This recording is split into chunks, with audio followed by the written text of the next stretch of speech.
ഇന്ന് തന്നെ ഡൗൺലോഡ് ചെയ്യൂ. കാണൂ നിങ്ങളുടെ ഫേവറേറ്റ് ഷോസ്. എനിക്ക് ഷോക്ക് ഉണ്ടാക്കുന്ന ഇത്തരം ന്യൂസുകൾ ഓടി വന്ന് ഒറ്റയടിക്ക് എന്നോട് പറയരുതെന്ന് നിന്നോട് ഞാൻ പല പ്രാവശ്യം പറഞ്ഞിട്ടില്ലേടാ. എനിക്ക് കാർഡിയോ അറസ്റ്റ് ഉണ്ടായാലോ? എന്താടാ വായി നോക്കി നിൽക്കുന്ന? ഞാനിങ്ങനെ ഇരിക്കുന്നോണ്ട് രാജുന് ബുദ്ധിമുട്ടുണ്ടോ? എന്ത് ബുദ്ധിമുട്ടാ? ഋതു വരുന്നു. വല്ലാത്ത സങ്കടം രാജു. ഇങ്ങനെ ഇരിക്കുമ്പോ ഒരാശ്വാസം.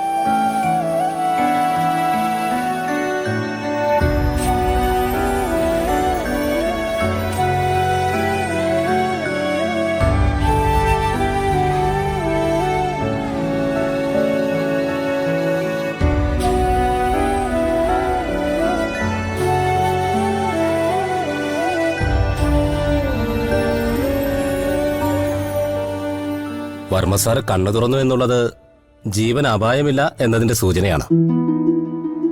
പക്ഷേ എങ്ങനെ ആരോഗ്യം വീണ്ടും കിട്ടുമെന്നും ഓർമ്മ തിരിച്ചു കിട്ടുമെന്നും പറയാൻ പറ്റില്ല. നമ്മുടെ ശരീരം പ്രവർത്തിക്കുന്നത് നെർവസ് സിസ്റ്റം വഴിയാണ്. ഇതിൽ തലച്ചോറാണ് സെൻട്രൽ പ്രോസസിംഗ് യൂണിറ്റ്. വർമ്മ സാറിന് തലയിലാണ് ആഘാതം. ശരീരത്തിലുള്ള എല്ലാ സിസ്റ്റവും കൃത്യമായി പ്രവർത്തിച്ചു തുടങ്ങിയോ എന്ന കാര്യത്തിൽ ഡൗട്ടുണ്ട്. ഞാൻ വിഷമിപ്പിക്കാൻ വേണ്ടി പറയുന്നല്ല കേട്ടോ. യാഥാർത്ഥ്യങ്ങൾ നമ്മൾ മനസ്സിലാക്കിയല്ലേ പറ്റൂ. കണ്ണുകൾ തുറക്കുന്നത് കൊണ്ട് ചുറ്റും നടക്കുന്ന കാഴ്ചകൾ സാറ് ശരിക്കും കാണുന്നുണ്ട്. പക്ഷേ അത് അദ്ദേഹം മനസ്സിലാക്കുന്നുണ്ടോ എന്ന കാര്യത്തിൽ ഡൗട്ടുണ്ട്. അപ്പോ മറ്റുള്ളവരെ വർമ്മ സാർ തിരിച്ചറിയുന്നില്ലല്ലേ? ഇപ്പൊ ഇല്ല.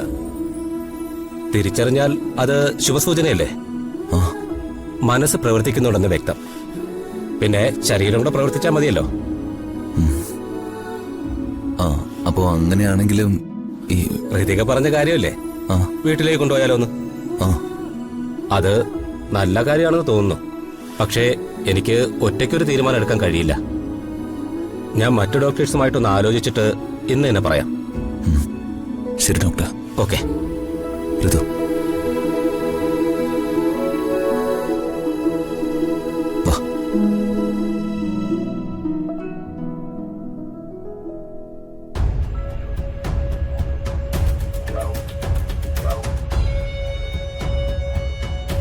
തനിക്കും എന്റെ ഋതികയുടെ പ്രായമുള്ളൊരു മകളില്ലേ?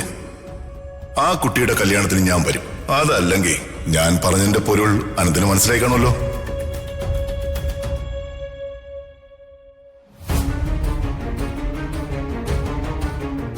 അനന്തപിള്ള സാറേ, ഇപ്പൊ ഒരു വാർത്ത കേട്ടു. എന്തു വാർത്ത?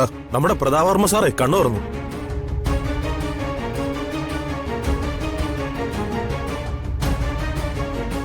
നീങ്ങി വന്നേ. എന്താ സാർ? നമ്മുടെ പ്രതാപവർമ്മയോ? അവനാരാ? എന്റെ അളിയനോ? എനിക്ക് ഷോക്ക് ഉണ്ടാക്കുന്ന ഇത്തരം ന്യൂസുകൾ ഓടി വന്ന് ഒറ്റയടിക്ക് എന്നോട് പറയരുതെന്ന് നിന്നോട് ഞാൻ പല പ്രാവശ്യം പറഞ്ഞിട്ടില്ലേടാ. എനിക്ക് കാർഡിയോ അറസ്റ്റ് ഉണ്ടായാലോ? എന്താടാ വായി നോക്കി നിൽക്കുന്ന?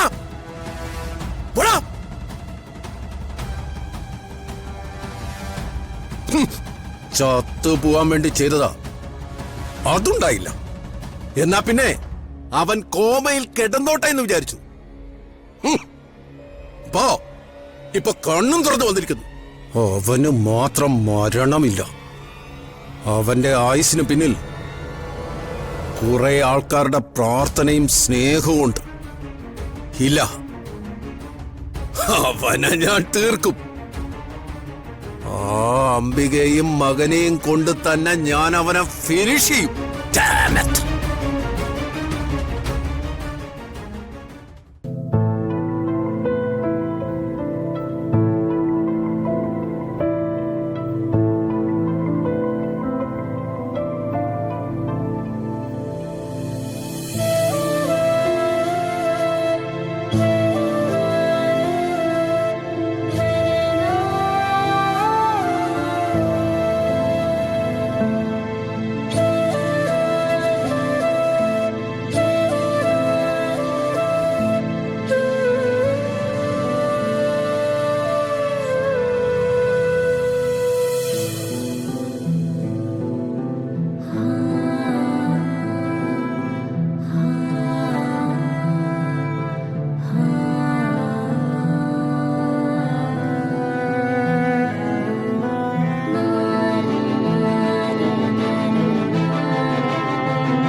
കാര്യത്തിനും എപ്പോഴും ഞാൻ പ്രതാപേട്ടൻ്റെ കൂടെ വേണമായിരുന്നു. എനിക്ക് അങ്ങോട്ടോ ഇങ്ങോട്ടോ മാറാൻ പറ്റില്ല. ചെറിയ കാര്യങ്ങൾ പോലും ഞാൻ ചെയ്തു കൊടുക്കണം. 1000 വട്ടം വിളിക്കും പത്മേ പത്മേന്ന്. പക്ഷേ ഇങ്ങനെ കിടക്കുന്ന കാണുമ്പോ ചങ്ക് പെടയാ മോളെ. അമ്മ വിഷമിക്കാതിരിക്കും. അച്ഛന് ഒന്നും സംഭവിക്കില്ല.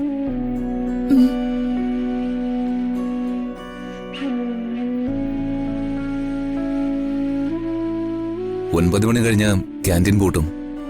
അതുകൊണ്ട് ഫുഡ് ഞാൻ വാങ്ങിച്ചോണ്ട് വന്നു. അമ്മയും മൃദുവും കഴിക്കാൻ നോക്ക.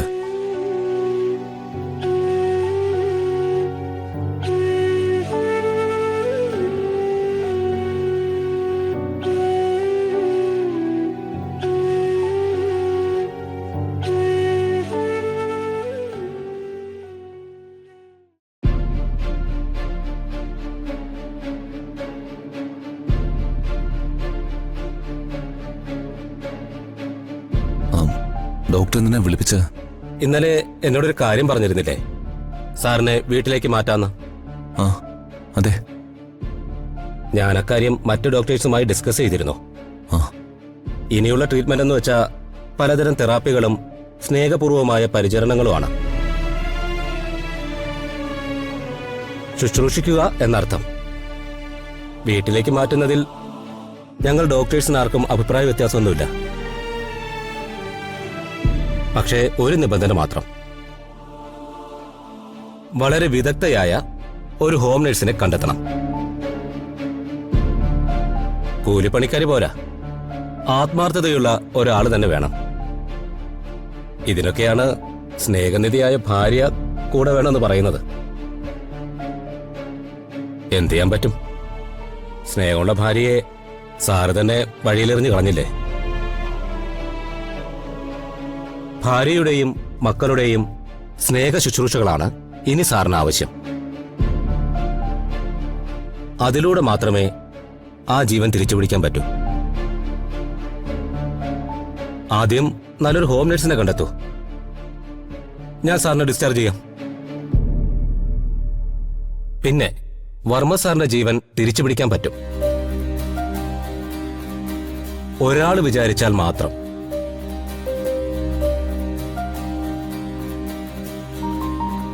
പക്ഷേ അതെനിക്കെങ്ങനെ പറയാൻ പറ്റും?